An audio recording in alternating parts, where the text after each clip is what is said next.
From bench game-breaker to tactical leader, Beauden Barrett has undergone a transformation in the All Blacks. That's the assessment of assistant coach Ian Foster, who admits the world champions are still coming to grips with the dynamics of different leaders following the departure of several greats. Barrett is set to once again be a key figure at first 5/8 for New Zealand in their Rugby Championship test against Argentina in his hometown New Plymouth on Saturday. The 26-year-old was criticised in some quarters this year for an apparent reduction of match-winning moments in the drawn series against the British and Irish Lions. There were flashes of brilliance in the two high-scoring wins over Australia, including the vital last-gasp try in Dunedin. However, Foster said there is more to the first 5/8 game than the sizzle that marked his spectacular introduction to Test rugby, when he made 19 of his first 21 appearances off the bench, mostly as a counter-attacking fullback. In 2012 he's just young and fast and does what's in front of him, Foster said. He set the world on fire with his impact for 15 minutes for a couple of years.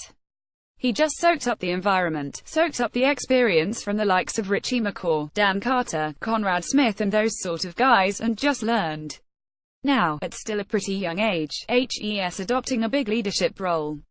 Barrett, named World Player for 2016, lock Brodie Retallick and centre Ryan Crotty are nominated by Foster as three players who have stepped fully into the leadership void left by the glut of greats who retired after the 2015 World Cup. However, Foster says there is still room to improve in terms of leadership under the stewardship of skipper Kieran Reid. That was borne out with patchy moments against both the Lions and the Wallabies, leaving the All Blacks adamant they're still to play to their potential in 2017.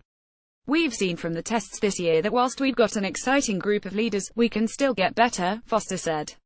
In test match rugby, a lot of things are happening at a very fast pace and we want our leaders to adapt quicker than the other team.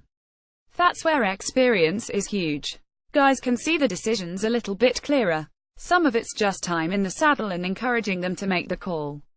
NZN